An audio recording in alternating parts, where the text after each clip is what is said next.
আখাউড়া সীমান্তের ঠিক সামনে এবং জানেন যে আজকে আখাউড়ার স্থলবন্দরের ঠিক পাশের জায়গাটি, সেই জায়গাটিতে কিন্তু বিএনপির 3 সংগঠনের নেতাকর্মীরা তারা লং মার্চে শেষে একটি সমাবেশ করে এবং সেই সমাবেশকে ঘিরে আখাউড়া সীমান্তে কিন্তু কড়া নিরাপত্তা জোরদার করা হয়েছিল এবং এখনও দেখছেন যে বাংলাদেশ বর্ডার গার্ড বাংলাদেশ তারা কিন্তু বিজিবি সদস্যরা এখনো পর্যন্ত এই আখাউড়া সীমান্তের ঠিক প্রবেশ মুখে তারা এই নিরাপত্তা ব্যবস্থা জোরদার করে রাখা হয়েছে এবং কোনো ধরনের বিশৃঙ্খল পরিস্থিতি যাতে আখাউড়া সীমান্তে না হয় সেটি কিন্তু দেখানোর চেষ্টা করছিলাম এবং আজকে সকাল থেকেই কিন্তু তারা এই জায়গাটিতে অবস্থান নেই এবং দেখছেন যে আমরা যদি একটু সামনে যাওয়ার চেষ্টা করি, আখাউড়া সীমান্তের পরিস্থিতি আপনাদেরকে দেখানোর চেষ্টা করি, তাহলে বলতে হয় যে আজকে বিএনপির 3 অঙ্গ সংগঠন, ছাত্রদল, যুবদল এবং স্বেচ্ছাসেবক দল 3 সংগঠনের নেতারা তারা কিন্তু এই আখাউড়া সীমান্তের ঠিক কাছাকাছি জায়গায় তারা এই long march, Dhaka to Agartala long march করে এবং তারপরে কিন্তু তারা এখানে এসে লং মার্চ শেষ করে এই দেশের গণতন্ত্র প্রতিষ্ঠিত করবো ইনশাল্লাহ। এবং আজকে কি বার্তা দিলেন আসলে?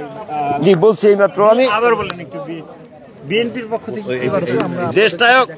দেশনায়ক জনাব তারেক রহমানের নেতৃত্বে আজকে যুবদল, স্বেচ্ছাসেবক দল, ছাত্রদল আজকের এই যে ভারতীয় আগ্রাসনের বিরুদ্ধে যে লং মার্চ ঢাকা টু আখাউড়ার, এটা দ্বারা আমরা এই ভারতীয় তাবেদারদের হুঁশিয়ারি করে দিতে চাই, তারা যদি এই বাংলাদেশের স্বাধীনতা সার্বভৌমত্ব নিয়ে কোনো চক্রান্ত করে, বাংলাদেশ জাতীয়তাবাদী দল, বাংলাদেশ জাতীয়তাবাদী যুবদল এর সমুচিত জবাব দেবে এবং এই দেশের স্বাধীনতা এবং সার্বভৌমত্বকে অখণ্ড রাখবে। এটাই আমাদের তাদের প্রতি মেসেজ। ধন্যবাদ। দর্শক, সরাসরি দেখছিলেন এই মুহূর্তে আখাউড়া সীমান্ত থেকে এবং আপনাদেরকে দেখানোর চেষ্টা করছিলাম আখাউড়া সীমান্তের শেষ জায়গাটি থেকে এবং যেখানে আসলে সর্বশেষ জায়গা, এরপরে কিন্তু ভারতের প্রবেশ তার আমরা দেখতে পাচ্ছি। এখনো বিএনপির নেতাকর্মীরা রয়েছেন। একটু জানতে চাই আপনাদের কাছে আজকে কি বার্তা দিলেন, ভারতকে আজকে কি বার্তা দিলেন? বিসমিল্লাহির রহমানির রহিম। আমরা বাংলাদেশ জাতীয়তাবাদী ছাত্রদল নারায়ণগঞ্জ জেলা থেকে এসেছি এবং আমাদের বার্তা দীর্ঘ 17 বছর বাংলাদেশ জাতীয়তাবাদী ছাত্রদল সহ বিএনপি অঙ্গ সংগঠনের সকল নেতৃবৃন্দ আমরা যেভাবে রাজপথে আন্দোলন করেছি, আমাদের প্রধান এজেন্ডাই ছিল বাংলাদেশকে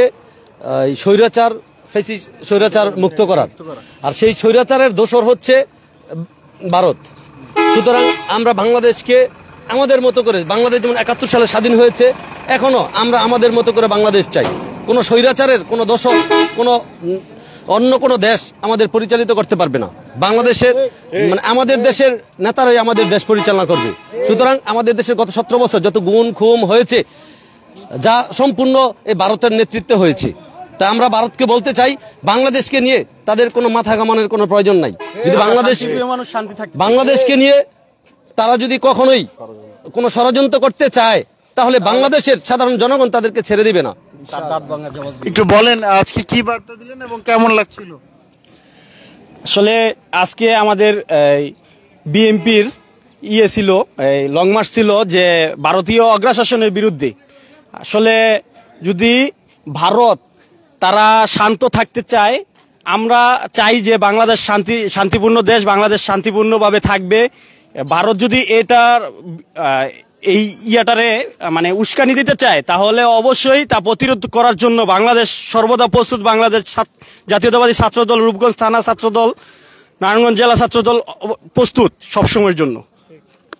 দর্শক, সরাসরি দেখছিলেন ডেইলি সানে এবং আপনাদেরকে দেখানোর চেষ্টা করছিলাম আখাউড়া স্থলবন্দর যে জায়গাটি রয়েছে, আখাউড়া স্থলবন্দর এলাকা থেকে। এখনো আমরা দেখতে পাচ্ছি বর্ডার গার্ড বাংলাদেশ বিজিবির সদস্যরা এই জায়গাটিতে কড়া নিরাপত্তা দিয়ে রেখেছেন, তাদের নিরাপত্তা ব্যবস্থা জোরদার রয়েছে।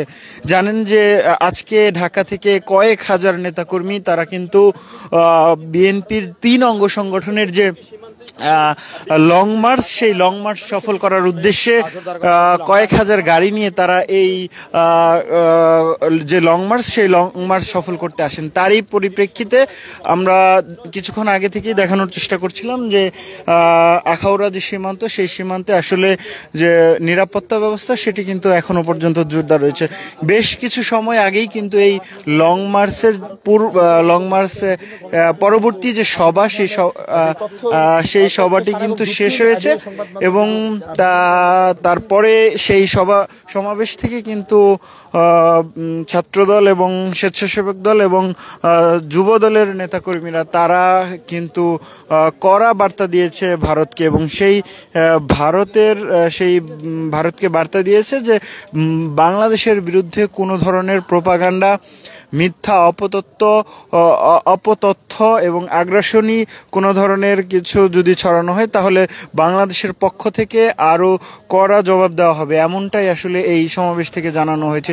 এবং সেই সাথে এই যে বাংলাদেশকে সাম্প্রদায়িক সম্প্রীতি বিনষ্ট করার যে ষড়যন্ত্র, সেই ষড়যন্ত্র রুখে দেওয়ার ষড়যন্ত্রের প্রতিবাদ জানানো হয়েছে এবং ভারতে বাংলাদেশ হাই কমিশনারে হামলার ঘটনার তীব্র নিন্দা এবং প্রতিবাদ জানানো হয়েছে। আমরা এখনও দেখছি কিছু বিএনপির নেতাকর্মীরা তারা কিন্তু এখনও সীমান্তের দিকে আসছেন, তবে সীমান্ত এলাকা বলা চলে যে পুরোপুরি কিন্তু নিরাপত্তা ব্যবস্থা জোরদারের মধ্যেই রয়েছে। দর্শক, সরাসরি দেখছিলেন ডেইলি সানে আখাউড়া সীমান্ত থেকে। আপনাদের সঙ্গে ছিলাম শেখ নাসিরউদ্দিন, জানানোর চেষ্টা করছিলাম আখাউড়া সীমান্তের সর্বশেষ অবস্থা।